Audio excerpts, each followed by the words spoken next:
kung ano nararamdaman ko.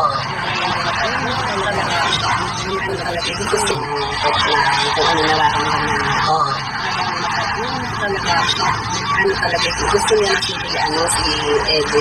Gusto niya si Edo? Kung sakali po si Papa Edo po, si Edo po ay mag-propose sa inyo na, Nay, pwede kong ligawan ko yung anak ninyo, si Jancy. Ano po, okay lang ba sa inyo na ligawan ni Edo or hindi pa pwede? Pag niligawan niya, sabi ko nga po, sinabihan ko na po si Jancy, kung may manliligaw sa'yo kahit sino na basta magpapaalam sa aming magulang kung talagang manliligaw. Hindi naman po kami pipigilan kung ano po ba yung basta ako dito sa loob ng bahay may magliligaw kasi ang pare po pag nagliligaw dyan sa gilid-gilid, sabi ko na sa'yo ng tao, parang wala kong respeto sa parang mawawalan sila ng respeto sa ibang nasa labas ka lang. Kasi ako laki ako, sabi ko, piniling ko yung po na sa loob ng bahay nililigawan, alam ng magulang, pinapaalam ko ng magulang. Sabi ko, huwag ka nang gagaya sa iba na sa Facebook, nagsasagutan na. Yun, tama. Grabe po ang ko dyan. Kung sakali po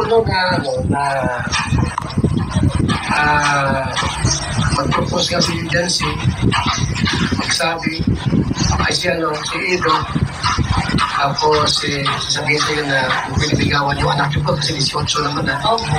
Wala ka namang kontra doon? Ay, wala naman po. Basta po. Wala namang kontra. Basta, mag-dito sa ligawan yan. Pero okay lang po sa amin yun.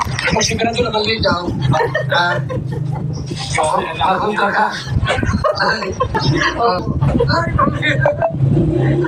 Bata pa yan. Matanda pa si Edo dyan. Batiin niyo po, birthday niya sa July 14. Batiin niyo po. Happy birthday po. Ay, ngayon po. July 14. Ay, happy birthday po. 39 yan. 87. 87 ka, magandang pa na ako ng So, kung siya pala maligaw, kontra pa kayo dyan. Ganador. Bibi natin yun. Ayaw sa'yo. Sabi ka, ito lang yan.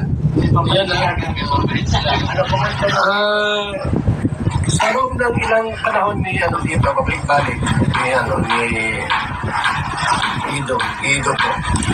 Meron ko bang nararamdaman na parang may something yung dalawa? Parang magkalapit na yung kanilang damdamin.